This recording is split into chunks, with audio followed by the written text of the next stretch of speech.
Okay. Hey, John, welcome back to another working session. I know it's been a little bit since we touched base. We've got a lot going on both sides of the house, so excited to hear what's going on at Editor Ninja. But first, what's going on in your life? How are things on your end, man?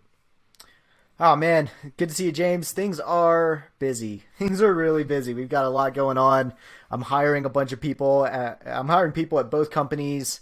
My wife and I are looking for a bigger house in Denver, so we literally went and looked at another one this morning. We're trying to make decisions about where we're going to be this summer and what that means for childcare. Like just a lot of moving parts right now, man. But I was reflecting yesterday that it's not about like making life less crazy because I've been saying no to a lot of things as well. At this point, I'm doing things that I want to be doing, and it's all about me shifting my mindset into like I get to do this and I'm choosing to do this as opposed to like I have to do this. So, but yeah, man, things are good. Things are good. Can't complain. What about you? How are things going your end? Yeah, I related with you had a tweet the other day. It was like two growing businesses and whatever personal fitness habit I'm trying to build, and a 3-year-old that's very much a three-nager, and like I'm just tired, y'all. And I was like, yeah, I can identify with that. I got a 2-year-old to 4-year-old. I got a side hustle. I got a full-time job, and I'm just trying to be fit as well. It's like, yeah, I'm just tired. But I did a few years in the army, and we would like go through some training and just be really really shitty. Like it'd just be rainy and muddy, and we're like crawling through the mud, and we're just soaked and cold, and somebody would just look around invariably every time and be like, "Can you believe we volunteered for this?" Like, and that was the running joke. Is like we volunteered to be here. Nobody Yep. drafted us into this military. We volunteered to be here, and we're sitting here complaining about how rough it is. So, to your point, like, Yeah. yeah, Right. some days aren't as great as others, but long term, I think the positives outweigh the challenges for me at least. So, but yeah, Man, I find that life is good. that perspective shift is so important. Like because when they say that, can you believe we volunteered for this? You instantly go from the like, man, this sucks. I'm cold. I'm hungry. I'm wet, etc. To like, oh man, this is actually pretty fun. Yeah. Like I've been really trying to take that perspective and just like even if you don't get less busy at all. I posted a reel about this on Instagram the other day, like yesterday maybe. And I was like, it just completely shifts my brain about it, where it's like, to go from like, oh man, I have so much to do to like, man, I'm choosing to do this and I'm choosing to do it because it's fun and because it's things I want to be doing. And that right there just like puts me into a better mindset. So, Yeah, yeah, for it's a sure. Um, little brain hack for you there. Yeah, yeah. It reminds me of there's this personal trainer, and she also has an e-commerce line. Her name's Evan Childs, and she branded her workout programs that she makes for her clients as get to workouts. You don't have to work out, you get to work I out, love because she it. saw so many people with disabilities or just an elderly person or whatever, and it's like they physically can't work out anymore because they have some kind of limitation around that. And I bet they're watching you go for a jog and struggle and saying, "Man, Mm, I wish I could go through that misery." Right? For you, it sucks. For them, it's something that they wish they could do. So she kind of reframed it as like, I get to work out today. I don't have to work out today. In the same way, we're building yeah. these businesses and we get to explore and experiment and struggle and stuff like that. We don't have to because we're struggling to make ends meet or we have a family to support on a single income or anything crazy like that. It's just kind of, we get to because it's the privilege that we're in, right? Totally. Totally. Very cool. Cool. So maybe I'll kick things off because I brought the icebreaker today, or at least I think I raised the idea. And I was thinking about this quote that a lot of people attribute to Henry Ford, where he says, "If I had asked people what they wanted, they would have said faster horses." But instead, obviously, he goes on to build the automobile. And then there's kind of a similar quote from Steve Jobs, where he's basically saying like people didn't know they wanted the iPhone, right? They were happy with the phones that they have, or they were happy having a computer separate from a phone, and it's our job to push the market and figure out what people are going to want going forward and then create that and put that in front of them. So I think those quotes are one side of the debate, and then the other side of the debate, which is kind of the more popular approach in a lot of the tech world right now, is talk to your customers, get intimately familiar with your customers, understand them inside and out, ask them what they want, and then go build that thing. These two ideas don't necessarily have to oppose one another, but there is some kind of like friction between the two. And I started thinking about that in the context of our businesses, like the customers and clients that I have coming through the door for Castaway, like a lot of them do want some kind of customization, or they have a very specific use case or something like that. So should I jump to build that for them because there's some kind of demand there? Or should I go with the Henry Ford, Steve Jobs approach, where it's like, let me try to figure out what people need because maybe they don't even realize it yet, and put together an offer around that and then put that offer in front of them. So where do you land with this? Well, there's also the Henry Ford quote of, yeah, people can have whatever car in whatever color they want as long as it's Model A and it's black. Right. right? So that comes in as well. And so I don't think the like the first Ford quote that you gave, and then the like listening to customers and building what they want.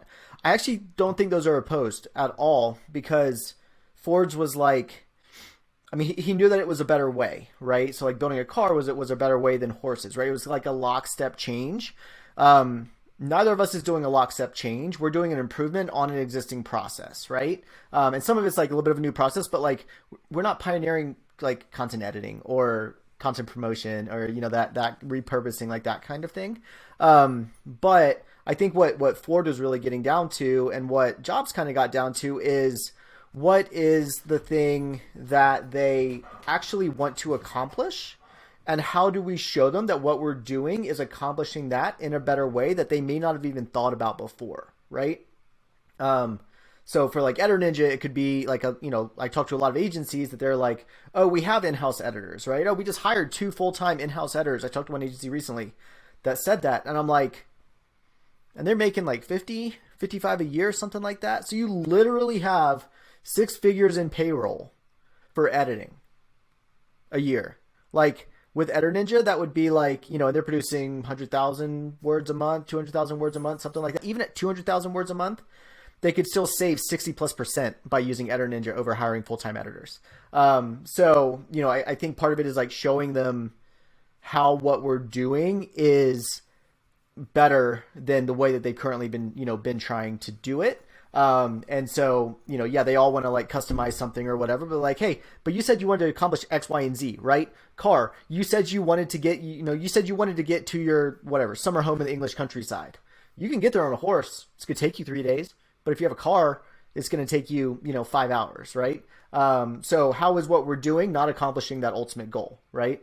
I'm kind of channeling Alex Hormozy here a little bit with what I think he would say to this, to this kind of thing. But yeah, I don't know. I know I've just rambled there a little bit, but I think there's definitely something to the like identifying what the real problem is, and then building a solution that works really well for it, and then showing people that that solution solves their problem in a better way than how they've been trying to do it already.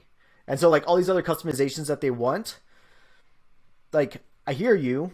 I get it, right? And so for you, like I get it. Maybe you want us to post you want to write a Reddit post based off of your podcast or something like that. But like right now, you're not doing anything.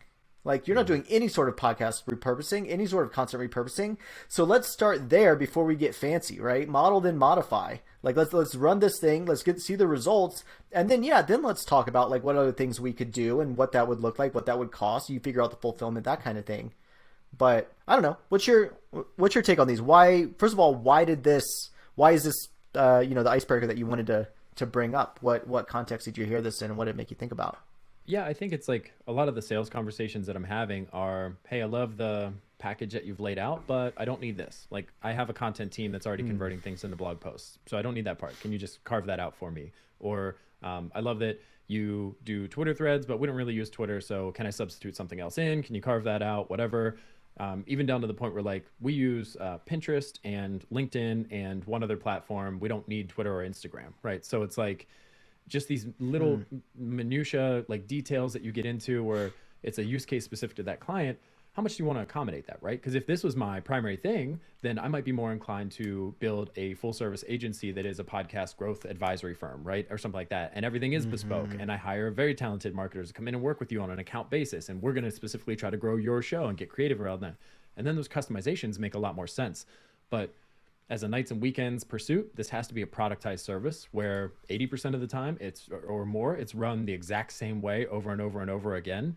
And so that dichotomy of like who's coming in the door talking to me now with interest and what I'm trying to achieve to make this a manageable, sustainable effort for myself, there seems to be a little bit of friction there. And so that's what keeps it top of mind for me. And I think I landed roughly in the same place that you just described, where it's like, it's not either or, it's both. It's listen to your customers and hear the problems that they have, hear the pain points they're struggling with, hear what they've already tried, hear where their frustrations are.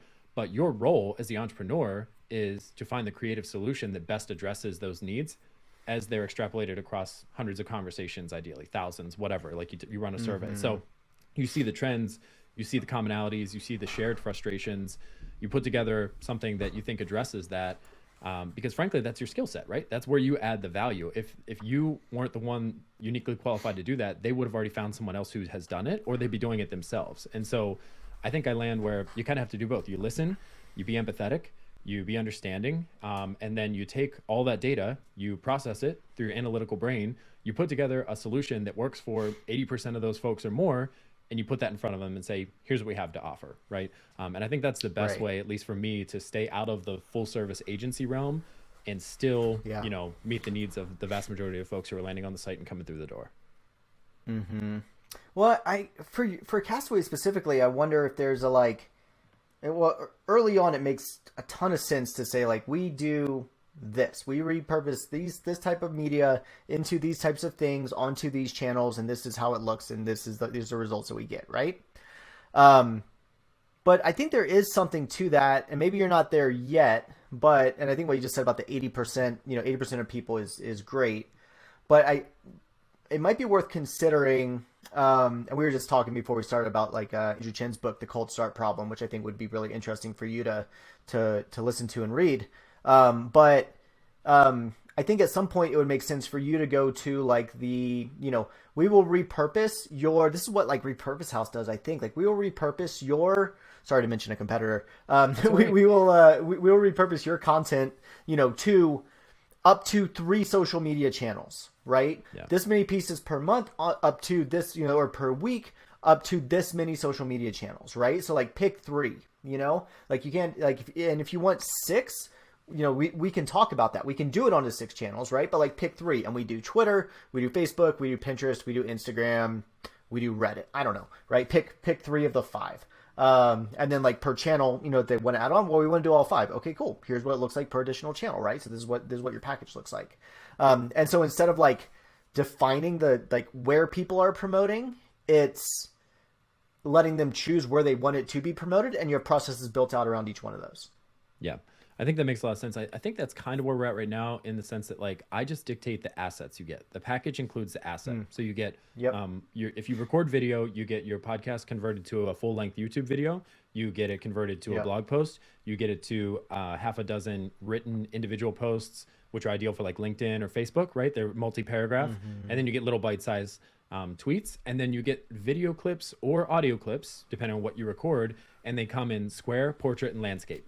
And one of those formats will work on whatever platform you want to use. So you get 4 audio clips, 3 formats for each one. That's 12 total audio assets that you get. And that's kind of where I'm at right now, which is like I build the package of assets, and you can creatively deploy them however you want. And I think that's a decent middle ground for me, at least where I'm at right now. It sounds in line with what you're recommending there, right? It's like dictate certain aspects of it, but then let them creatively apply that solution in the context of their business. Exactly. And you have the dimensions of like what's ideal for Pinterest and what's ideal for Twitter and what's ideal for Instagram and that kind of thing. And if you're not actually doing the posting side, right, then yeah, you give them the assets. And you have your Canva templates predefined for the right sizes and all that kind of thing. And here you go, do your thing. Like, I don't know. Honestly, dude, it's something I would test if I were you. It's just like which channels do you want it on? Like we've got 5 that we can do. Which 3 are there's 3 included in the initial package. If you need more, I can give you that pricing as well. And let them choose, because then it's less like this is what you get, right? This is your only choice. But it's you can have just like cars. Cars now will have like I have an Audi Q5, right? Well, I have a Toyota. I have a Q5. I have a Tacoma. It's my main vehicle. There's like 5 different trim lines of Tacomas, right? There's like the SE, there's the TRD Sport, there's the TRD Off-Road, which I have, there's the TRD Pro, and each one has like slightly different things, but I can't like, say I want the TRD Off-Road like suspension on my Pro, right? Or I want the Pro suspension on my to come like standard on my Off-Road. Like I can upgrade to it, right? So it's an upgrade. It's going to cost me more, but I also can't order it off the lot that way, right? I get the Off-Road. And so I kind of make the choice which one I want. So I don't know if that fits perfectly, but I think there is something to that, like to that choice of like these are the things that you can do, as opposed to like, I don't know. I think Ford's like, you can have any car and color you want as long as it's Model A in black. I don't know that really applies in the internet day and age. Maybe, Plus, but that's it's all they it's had where you available, start, right?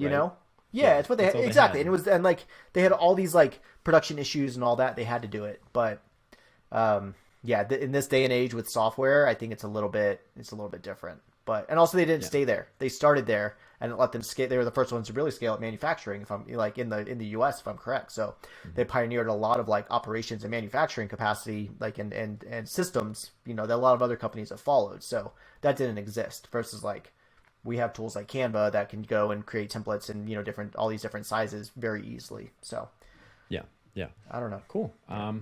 Yeah, maybe we'll call that the icebreaker. I think I'll take that to heart and see if it changes my package and pricing structure next time we talk. I may do some experimentation. Part of what I'm working on now is migrating over to WordPress. I know we talked about this a few episodes ago, but I do Mm. think that my current tech stack is holding me back in terms of rapidly launching new landing pages for something like that, or A/B testing package offerings using something like Google Optimize, where it's like you direct somebody to one pricing page, and then direct the other 50% of traffic to a different pricing page and just see what the conversion rates or the engagement rates are on those.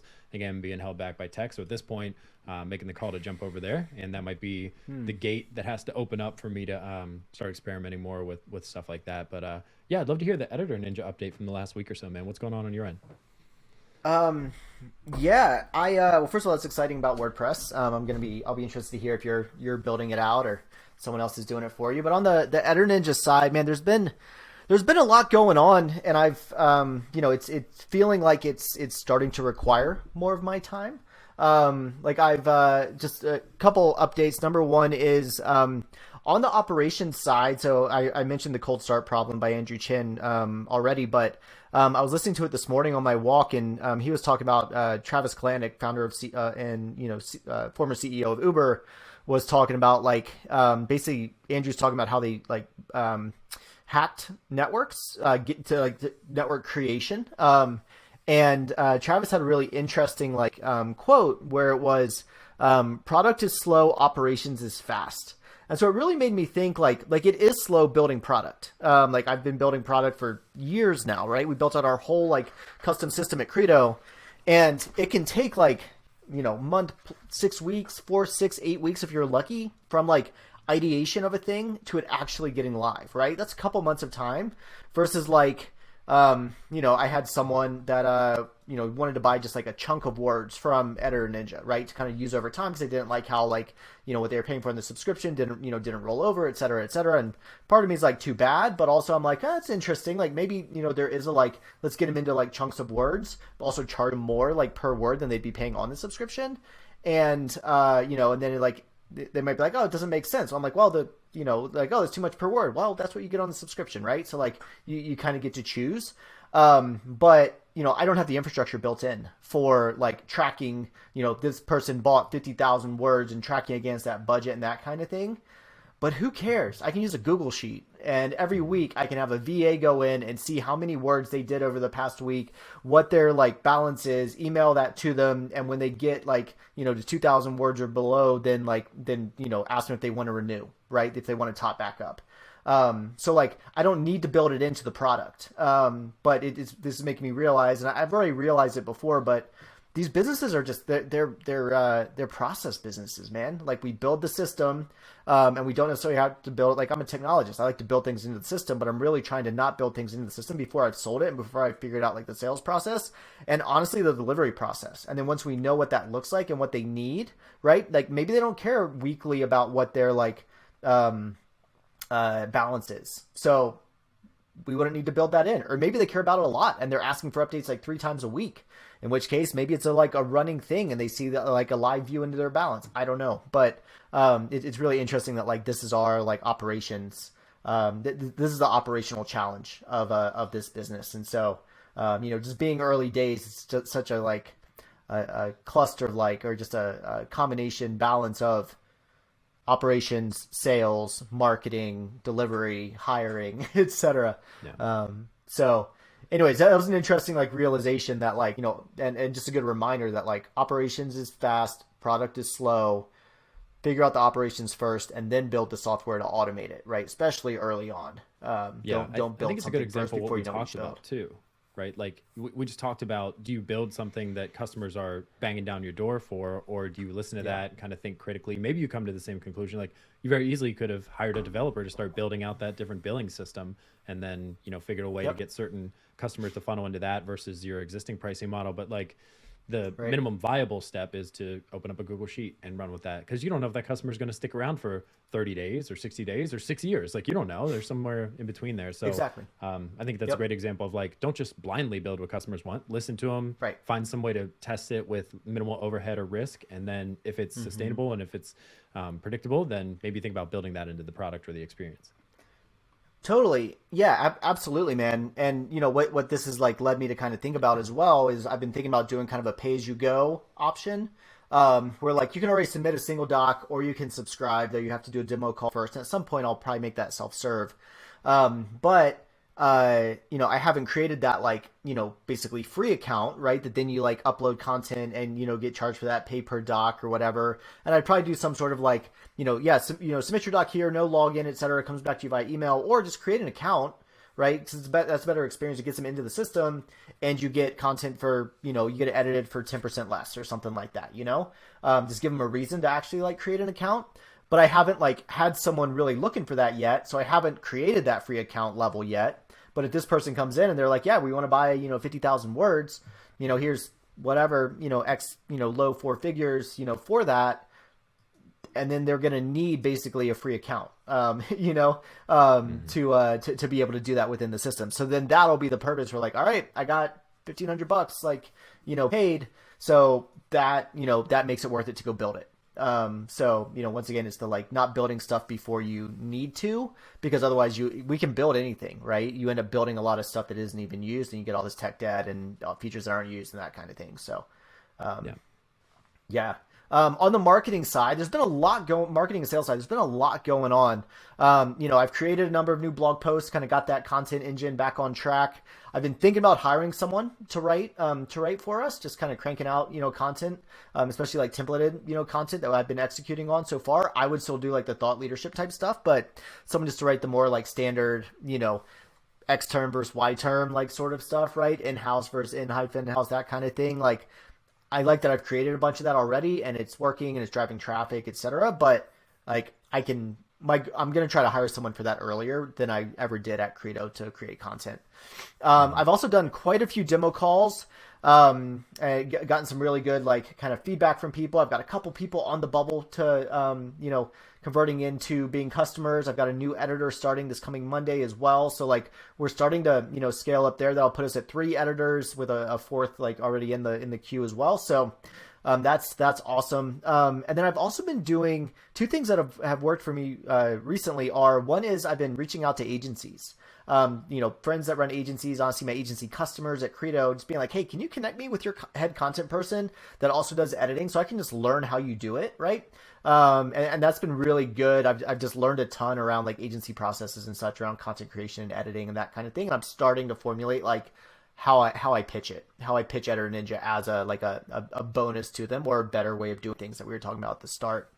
And then also the last couple of weeks have been crazy with work because I've created a number of like free, new like webinars, free trainings, that kind of thing for other companies, which has been a lot of work, though I've kind of built a good like system for it. But I've generated like 4 demos off of that, which is awesome. Nice. And if I can get like 2 of those to close, like that's heavily worth the like, whatever, 10, 15 hours I spent kind of creating these presentations and delivering them and answering questions and that kind of thing. So at this point, I think it's so early on that I'm really just trying to get the word out there, and doing trainings, being on podcasts, that kind of thing with others seems to be a good, like fairly scalable way, and reliable way to get in front of that initial audience and get demos going. So that's exciting. Talk to me. I was going to say, tell me about the demos. Like when you give someone a demo, what does that look like in your context? Are you showing them the customer interface? Are you walking them through like their view essentially of what a project looks like from end to end, and how they monitor the status and how they get assets back? Like I'm used to a demo in a software context, and I know your business has a software operating behind it, but really it's a service at its core, right? So how does a demo look in your world? Yeah, it's 100% focused on the pain. It's 100% focused on why did you get in touch? What's the problem you're looking to solve? Why did you get in touch now? How have you tried to solve it before?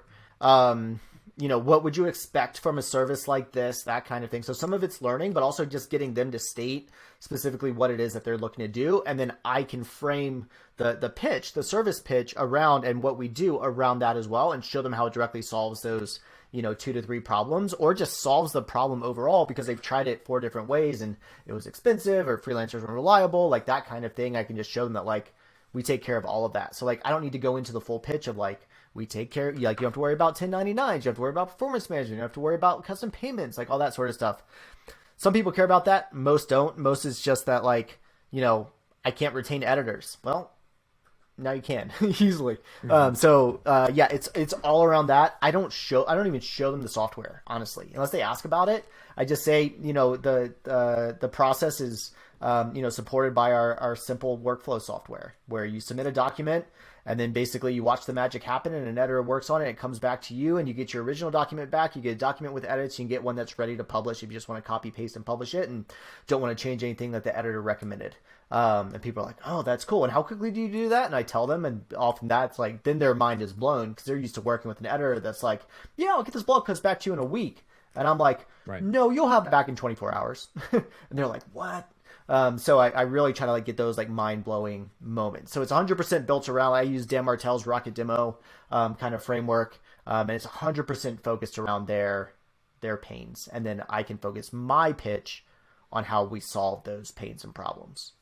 Yeah, that's really cool. Yeah, because I've been thinking about that for Castaway, and I think it's more the nature of, I still have a full-time 9 to 5 that I'm accountable to and energetic about and everything.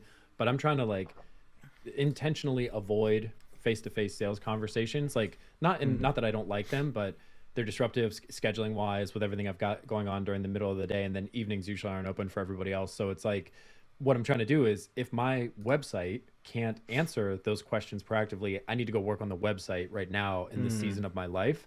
And so I was curious about what a demo looks like for you, because I'm not doing them now, but I do have an avenue open through Zip Message, which is a tool that our friend Brian Castle built, where it's basically asynchronous video communication with screen share and all that kind of stuff. So there is an opportunity where if somebody has a question, instead of like live chat, here's Zip Message, like send me a message in writing, audio, or video, and I'll get back to you. And it's kind of like an asynchronous sales call. And I've only had 1 or 2 folks take advantage of that. But for my situation personally, I do like it as a proxy to a demo call. I'm sure it's not nearly as effective, but it's kind of the best I can do with the limitations I have right now. So yeah, interesting. Yeah, no, I've been curious about if that works. I've been thinking about doing like a little like kind of video pop up. I've seen like the guy behind testimonial.2, I think it's scale.so, where you can like embed videos like on your site, kind of down the lower right, like a Loom or Zoom or something like that. I've been thinking about testing something like that on EditorNinja just to kind of explain what it is, and then encouraging people to book a call, because I do have time open in my day to do demo calls for EditorNinja. So yeah, very cool. Yeah, that I'm A, glad to hear a few people have done it, and B, I'd be interested to hear if it's worked so far. What's going on with you at Castaway, man? Yeah. Let's see, a couple of things. My big goal since the last time we talked was to hire a video editor.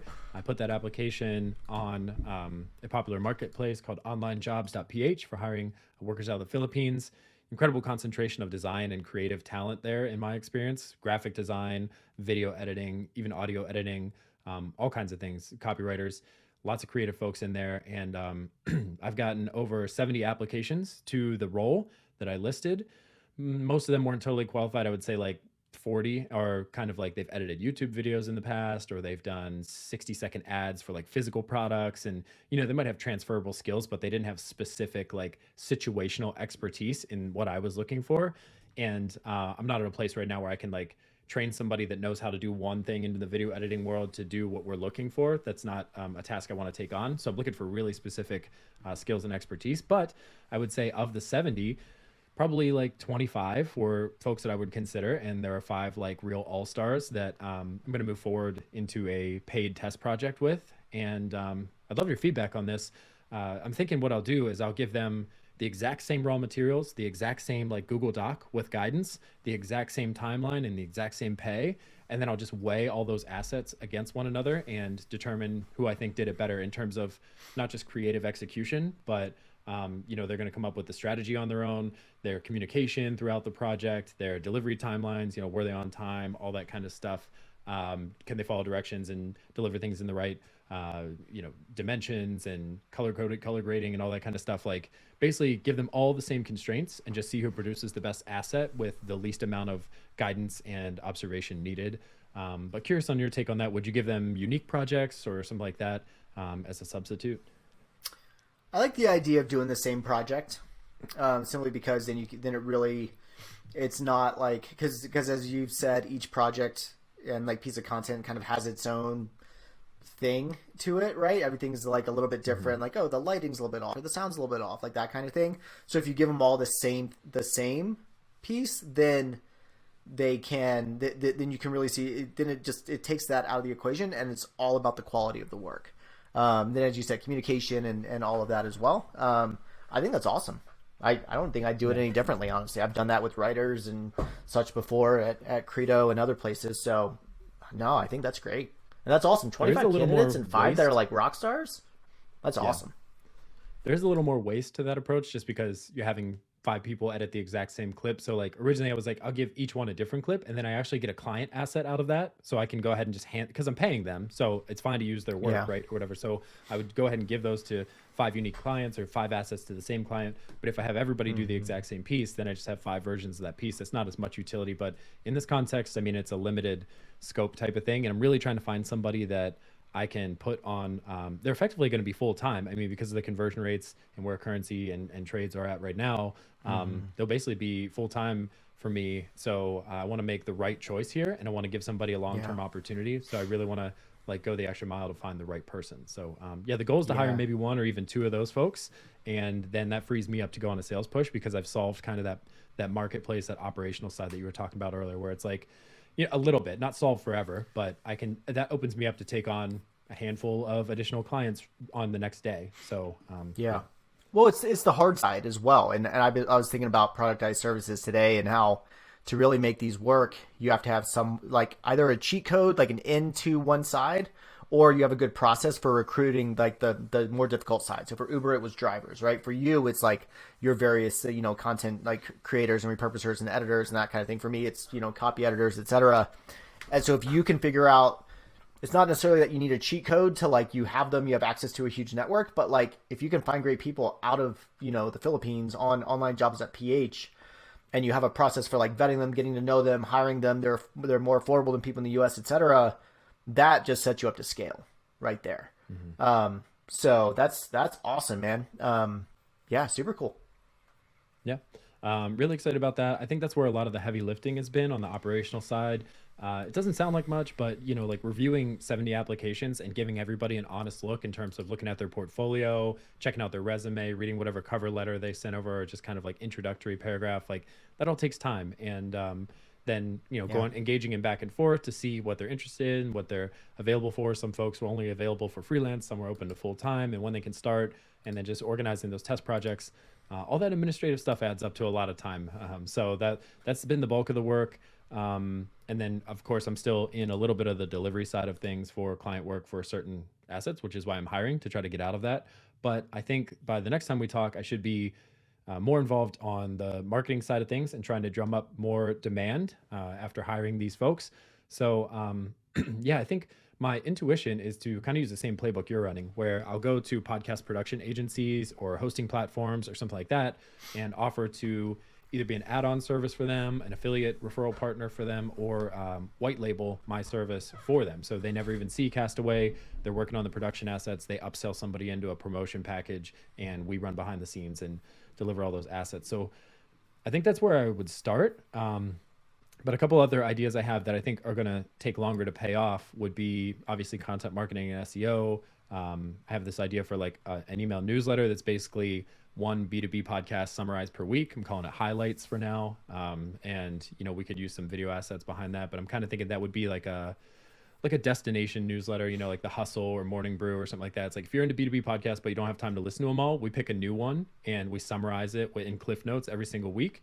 And you get just the best learning points. I think that could be like a lead magnet, something to attract some backlinks and get shared, because there are a lot of great B2B podcasts out there. And, all of them are about 30 to 60 minutes long. And even if you listen to them at 2x speed, like there's not time to cover everything, but you also have a little bit of FOMO for what, these two co-hosts talked about this week or something like that. So, um, yeah, optimistic about that. And then the last one I'll share is maybe some attribution in client materials. So I might go to clients and say, hey, in your podcast episode, if you attribute promotion and distribution to Castaway at the end, almost like as a commercial, there's some kind of like pricing discount or affiliate kickback or something for anybody who comes in through that specific message. So it's almost like, was it Gmail that started out with like powered by Gmail or whatever? Or was Hotmail. that Microsoft Yep. Outlook? Oh yeah, it was Hotmail. It was Hotmail. So Yep.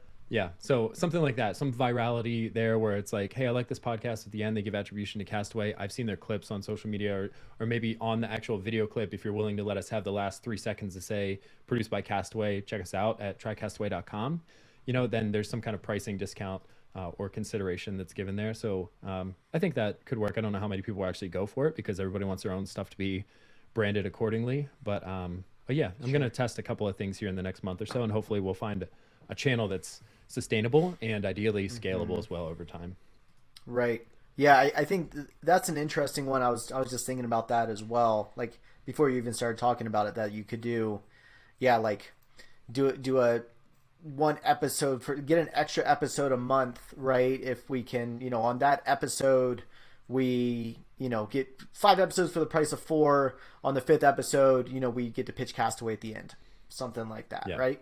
Hey listener, if you like this and you're also a podcast creator, check out trycastaway.com. They, take care of all my podcast production and content repurposing. That's why you see us all over the internet now. Something like that. Yeah.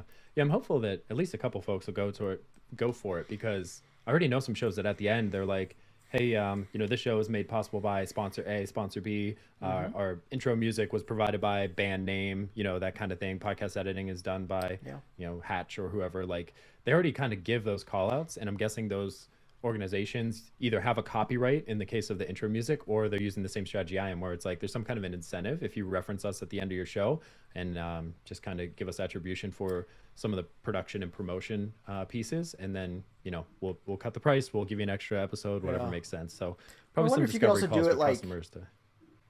Yeah, I wonder if people might be open to like, transcript produced by Castaway, something like that. Like, hey, we'll throw in, whatever timestamps, for free if you let in your podcast show notes, if you let us, put, transcript or show notes created by trycastaway.com, on your show notes on your site, something like that. Cause that's less of an ask for like the audio, but it's something that like, and not as many people are going to see it, cause not as many people go and look at the show notes, but like, you're also going to show up on their podcatchers in the show notes, like on their site, like that kind of thing. You're getting some backlinks, etc., and they're getting something for free, right? Something additional that's special. So I think it's worth a shot, man. Yeah, you're probably the right person to ask for this because I actually don't know the answer. But let's say I do something like that, and maybe if it's not a transcript, we offer like some really thoughtful, high quality episode summaries, right? Like Spark Notes or something like that, and they're embedded on the episode page on the company's website. So it'd be like trycastaway.com/podcast, episode 2, our snippets are right there, our full like Spark Notes are right there. And then it says like, episode summary provided by Trycastaway or whatever like that. So if that backlink is on every single episode page and those pages all have a very similar structure and the backlink is always in the exact same location, is there any dilution of the impact that those backlinks can have if they're all pointing to the same page from the same site? I don't think it's enough to justify not doing it. If there is any like, dilution, like you're still getting more than you have now, plus you're getting all the like, the exposure. So yeah, I don't think it's enough to justify not doing it. There might be a little bit, right? And yeah, I mean, you're going to have, more, your ratio of like backlinks to domains is going to be, is going to be whatever higher than it would otherwise be. But I don't know, man. My perspective is who cares? Like you've got links, you've got referral traffic, you've got exposure. It still looks it's not meant to be manipulative, right? If you're concerned about it coming across that way to Google or someone going and looking at it, like no follow the links, or no follow most of them or something. I don't know.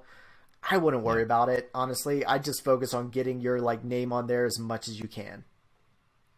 Yeah, makes a lot of sense. Okay, cool. I think the last thing I wanted to talk about today is my challenge that I'm struggling with right now. And it's not really a big challenge, but I think it's kind of the next bottleneck in the business.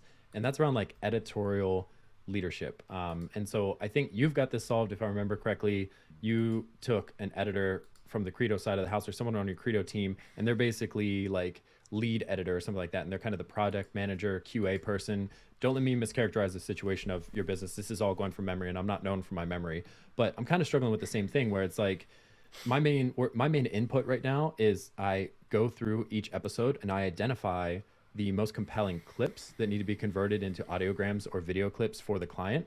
And there is a requirement for like a journalistic ear, a certain level of intellectual curiosity, a certain level of B2B savviness and experience to find those right clips and pull them out. And I think that's the next thing that I have to replace myself for. And I kind of know where I'm going to go for it, but I'm bringing it up here more as like just something that I'm aware of. And I think that you might hear it on a future episode where it's like, hey, I hired this freelance writer with a journalistic background for like $100 an episode to just go through and pull out 3 or 4 compelling clips and pass that to the team so they can do kind of that audio video work. Yeah. So at Editor Ninja, I do have my lead editor who helps me with some of the scheduling, some of the like assigning of documents. She checks in the morning, especially like if like a one-off doc has come in. She makes sure it gets like assigned to an editor that day. They are not doing QA yet, though. Once we get our next customer on, then I'm going to be getting them to do QA because there are some days where I have like 6, 8 documents to QA. Like to put into context, we edited about 20,000 words in January, and this month we're probably going to do about 120,000 in April. So like 6x in 3 months, like number of words and number of documents, etc. So, I need to get help. I'm going to get them to help on that side of the house, soon. Honestly, like, I don't know that I'd pay them like per episode or something like that. I'd just say like, just pay them per hour, give them a good hourly rate Yeah. and say like, this is what I need, for each one, right? Because if they're listening to a, whatever, figure out the average podcast length episode, say the average is 30 minutes, right? They can listen to 2 in an hour. They pull out 3 to 4 interesting like pieces from each one with the timestamp, right? So maybe it takes them 40 minutes to do it. You know that you can get through a podcast episode and a half in an hour, right? Something like that. That's how I would do it. Yeah. Just to take that off of your hands. So it gets submitted. You're not even seeing it, right? It's going straight to them. And within 24 hours, right, during the week, within a business day, they need to have 4 timestamps and interesting things that they've pulled out and they've put onto that project within your system, right? For Yeah. the whatever, the editor to take and work off of, or into the Google Doc or whatever. Right. Yeah, that's kind of the way it works for me. Like average episodes in a B2B context are usually 45 to 60 minutes. Even if you listen to Okay. that at 2x speed, like you're talking 20 to 30 minutes per episode.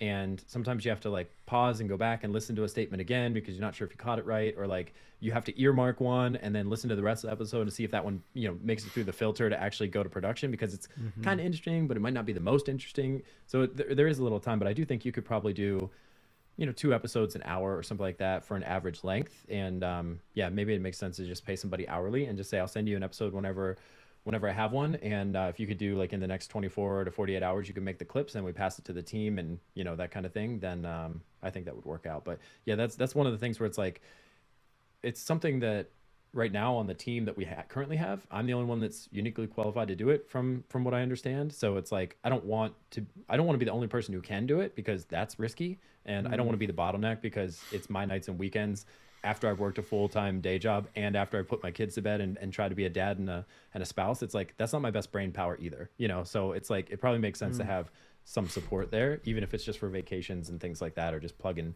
down and focusing on other areas of the business.